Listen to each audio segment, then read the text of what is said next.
करायचं, एक भर तुकडं करायचं ह्याचं आणि मग लागण करून घ्यायचं. ती बटाटो आहे का काय? बटाटो नाही, हे रताळाच यालाय ती. आशिष मध्ये येऊ नकोस. इतभर तुकडं करून असं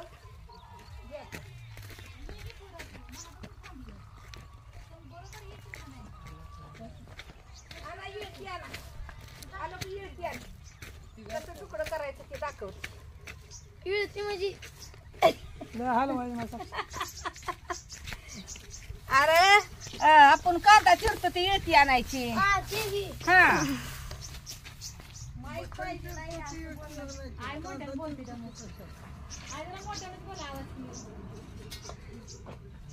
आय बघा किती बारक बारक रताळ येते ते. गावली का नाही त्याला येते. आण काय करे आपला भुका लागला भू करू. माती वडून खांदून का नाही मला घाम लय आलाय आता. मग कसा जरा दम भरतो या. आजारी म्हणजे माझं ब्लॉकेज काढले ती 2-3 त्याच्यामुळं मला असं धावपळीचं काम केलं नेटाचं म्हणजे जरा घाम येतोय जादा.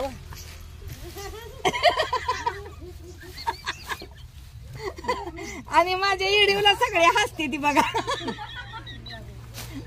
काय करायचं पहिल्यांदाच मी इडीव बनवायला लागली या आणि मला काही येत नाही त्यातलं समजत नाही.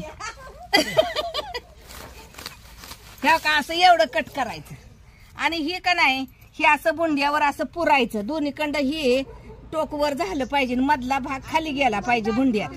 मग मी दाखवते आणि पुन्हा आता चिरून घेते पहिला अगोदर.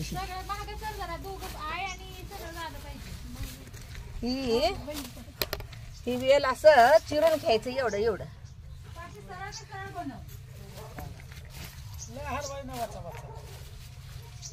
हे बघ एक इतीच्या मापाच्या पुढचं जरी असलं तर चालतंय, त्याला काही नाही एवढं की होत नाही.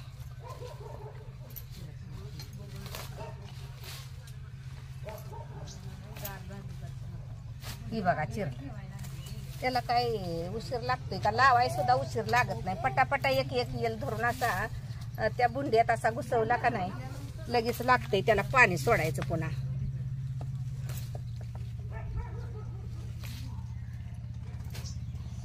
रताळाची कशी लागण करायची ती शिकून घ्या. अरे पाणी सांडलं या. तेव्हा का ही भाग मी असा पुरलेला होता, मग त्याला अशी रताळ खाली येते. ह्यामुळे येते आता. तेव्हा का छोटं एक रताळ आहे, हे जर रताळ काढलं याचं काढ एक एवढ्या भुंड्याला वावभर भुंड्याला 7 किलो रताळ निघाली बघा. एका बुंड्याची 7 किलो रताळ निघते. शेणखत असतं तर का नाही मग लय आली असते अजूनच. शेणखत पाहिजे त्याला. शेणखत व्हायचं आमचं कमी पडते व जनावर नाही ती आमच्यात. आता जनावर एखादी 2 म्हैस पाळायची म्हणती. पाळली होती ती पण निघली काय.